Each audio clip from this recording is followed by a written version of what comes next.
2020. To be honest with you, I don't even remember what the beginning of 2020 looked like for me.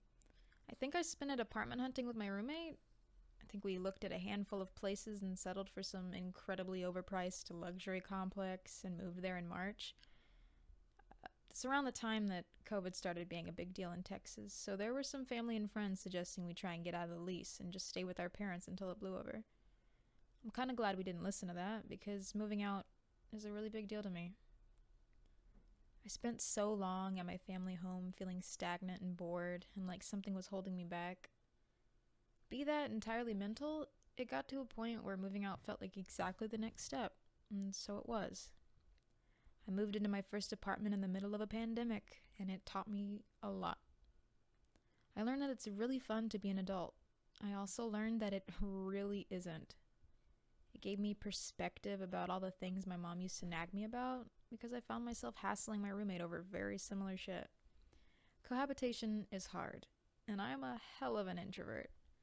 Living with friends is interesting. It's also annoying.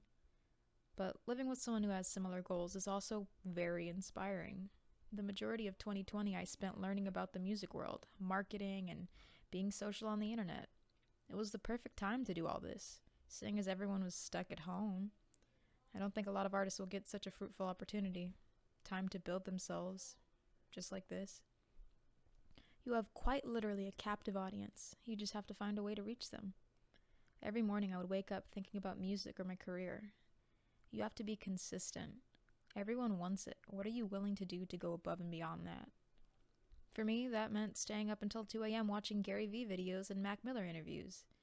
Anything I could get my hands on and consume. Anything that worked as a sort of case study. I was addicted. My family and friends often joked that all I wanted to talk about was art and music. And it was true. It was the main thing on my mind. I found my passion.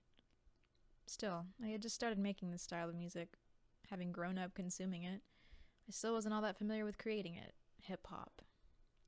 Everything I'd made up until that point was guitar demos and the occasional really lo-fi rap song, which I released my first song to Spotify.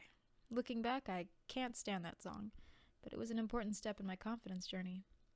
Problem is, after trying to find an image and a proper branding for promotion, I burnt myself out.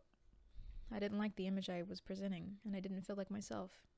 I was making plenty of friends and even found myself a potential collective to join, but I lost interest in music, so I took a break. It wasn't a long break. I couldn't help that itch that I had to check my numbers, to study, to look at my analytics. It wasn't without good reason, or perhaps a little bit of intuition, because when I checked YouTube, an old song I posted called Like This had racked up quite a bit of views.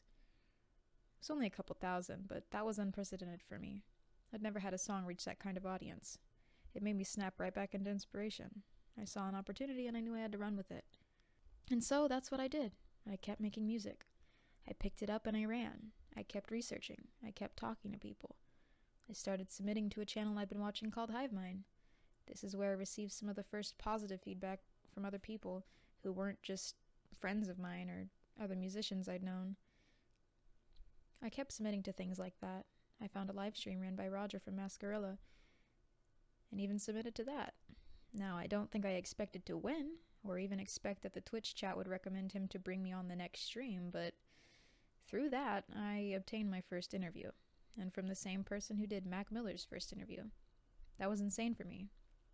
I dropped 2 mixtapes around that time, one called Bedroom Philosopher that was an acknowledgement and sort of ode to my lo-fi bedroom hip-hop roots, and a funk mixtape called Kill Bill Volume 1.